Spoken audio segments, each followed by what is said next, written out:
प्रिय भक्तों, जय श्री राम।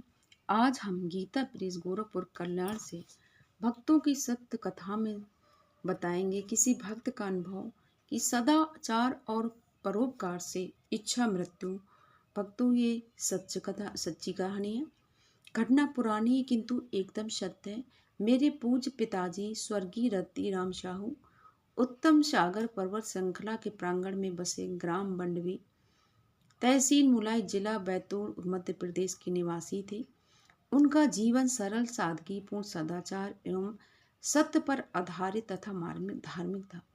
वे पंढरपुर के भगवान विठलनाथ के परम भक्त थे। ब्रह्म मुहूर्त में उठकर स्नान करके विठल विठल पांडुरंग हरि का भजन करना, तुलसी माता को जल चढ़ाना एवं पूजा करना उनका नित्य कर्म था। दीन दुखियों की सेवा करना वे अपना परम धर्म समझते थे। घर आए हुए दुखी व्यक्ति को भोजन कराए बिना नहीं जाने देते थे। सभी से स्नेह, प्रेम एवं भाईचारे का व्यवहार करते। जब भी गांव में कोई गंभीर रूप से बीमार होता, वहां जाकर सेवा करते और सांत्वना देते कि मरण इस पंच तत्व के शरीर का होता, आत्मा का तो अमर है। सभी मिलकर भगवान का भजन करो। रोना बिल्कुल नहीं।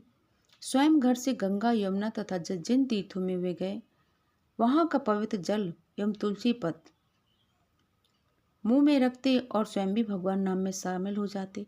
जीवन में कभी उन्होंने सत्य का साथ नहीं छोड़ा। अपनी शक्ति और सामर्थ्य के अनुसार उन्होंने सबका भला ही किया। समय बीतता गया, पिताजी की अवस्था भी काफी हो गई, किंतु अपने नियम धर्म को यथासाथ पूर्ण करने का प्रयत्न करते रहते।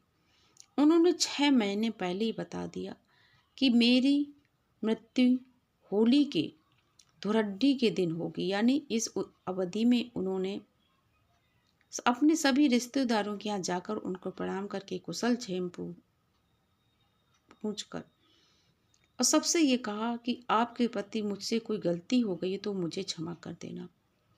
4 माह में सभी रिश्तेदारों से मिलकर गांव लौट आए और गांव के समाज के सभी लोगों से उन्होंने क्षमा याचना की कि यदि मुझे जीवन में कोई गलती हो गई हो तो मुझे क्षमा करना। मृत्यु के पहले परिवार वालों से कहा, अपने इष्ट देवता की पूजा पूरी करो। मेरा समय नजदीक आ गया है। भगवान विष्णु के दूत आ रहे हैं। मैंने उन्हें प्रसाद लेकर चलने का वचन दिया है। इष्ट देवता की पूजा पूर्ण हुई। उन्होंने आरती ली, प्रसाद लिया और अंत में सबको राम राम कहा। फिर मेरी माँ को कहा, अपने यहाँ जितनी अतिथि आए हैं सबको भगवान का प्रसाद दो। फिर विठ्ठल विठ्ठल पांडुरंग हरि कहते कहते थोड़ी देर में उनकी ध्वनि धीरे धीरे शांत हो गई। हमने कान लगाकर सुना तो धीमी गति से विठ्ठल विठ्ठल पांडुरंग की ध्वनि आते आते उनकी आत्मा परम चिर शांति में विलीन हो गई। हम सब लोग ये देखकर आश्चर्यचकित रह गए, दुखी भी बहुत हुए, किंतु मन में ये संतोष था कि पिताजी को अवश्य उत्तम गति प्राप्त हुई होगी।